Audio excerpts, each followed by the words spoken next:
नमस्कार मित्रों युद्ध की विभीषिका इन दिनों में जहन पर आपके भी मेरे भी सवार रहती है। और मेरे ख्याल में शायद हमारी पीढ़ी के लोग और जो नीचे वाला तबका है, बचपन वाले लोग, बच्चे भी, युवा भी, तरुण लोग भी, सभी इस तरफ इतने ज़्यादा बोझिल हैं विवरणों से, उनको देखकर मीडिया के माध्यम से, उन्हें समझ ही नहीं आ रहा कि अब इसका औचित्य कहाँ तलाश करें, इसका जो वास्तविक स्वरूप है उसको समझने का प्रयास करें। तो ये युद्ध का जो दर्शन है, जो फ़लसफ़ा है, जो फ़िलॉसफ़ी है, इसको कैसे आत्मसात किया जाए। संवेदनहीनता निरंतर बढ़ रही है, इसको आप स्वीकार करिए।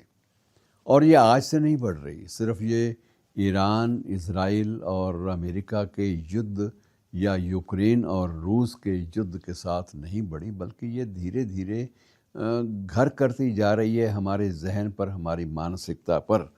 और मतलब ये तब से मामला चला था जब सम्राट अशोक, जिसे बहुत बड़ा चक्रवर्ती सम्राट माना जाता था, सम्राट अशोक जो है वो किस प्रकार से जब कलिंग के युद्ध क्षेत्र में अपने सैनिकों, जीवित सैनिकों की तलाश में जब वो गया एक सम्राट के रूप में, तो उसने पाया कि ये तो कोई भी नहीं बचा इनमें से, और करोड़ों लोग जो हैं वो बिल्कुल इस युद्ध भूमि में एक शवों के रूप में पड़े हुए हैं।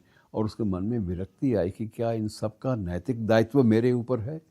और अशोक के मन में जो विरक्ति का भाव आया, जो एक प्रकार से कारुणिक जो उसके मन में जो भावनाएं जागृत हुई, उसने सोच लिया कि ये मैं धर्म ही परिवर्तन करूंगा, मैं बौद्ध बनना पसंद करूंगा, जिस शांति की तलाश में, जो भीतरी संतोष की तलाश में और सही ज्ञान की तलाश में जो भिक्षु बन जाते हैं, मैं भी एक भिक्षु बनूंगा। और कलिंग विजय के बाद भी एक पराजित मनस्थिति में सम्राट अशोक, अपने समय का चक्रवर्ती सम्राट अशोक जो है वो एक बौद्ध भिक्षु के रूप में बदल गया।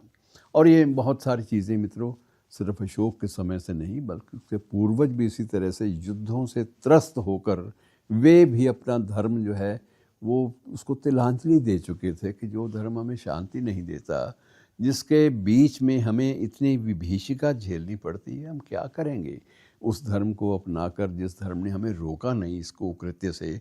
और यही स्थिति सम्राट विक्रमादित्य के साथ भी हुई। विक्रमादित्य ने भी धर्म परिवर्तन अपना किया और उनके बेटे बिंदुसार ने भी जैन धर्म को अपनाया। और इस प्रकार से ये धर्म परिवर्तन की जो श्रृंखलाएं हैं ये हर युद्ध के बाद पैदा होती हैं।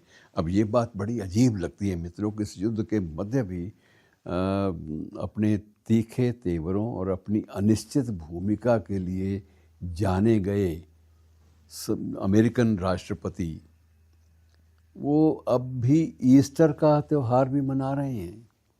अब ईस्टर का त्यौहार मनाना, जिसका पर्पस, जिसका उद्देश्य एक धर्म परायणता से जुड़ा हुआ है, एक करुणा की भावना से जुड़ा हुआ है, उसको मनाना इस युद्ध भूमि के, युद्ध क्षेत्र की विभीषिका के बीच में, ये बड़ा अद्भुत लगता है।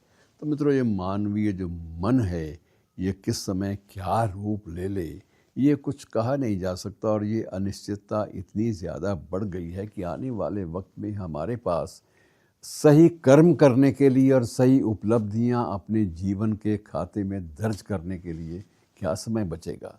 तो मित्रों ये बड़े महत्वपूर्ण प्रश्न इस भयावह युद्ध से उपजे हैं जो हमें बहुत कुछ सोचने पर मजबूर करते हैं कि आखिर करुणा और दया की भावना या एक मानवीय आचरण की बातें ये कहाँ कब उपज पाएंगी ऐसे माहौल में। और ऐसे माहौल से मुक्ति जो है ये बहुत ज़रूरी है। धन्यवाद।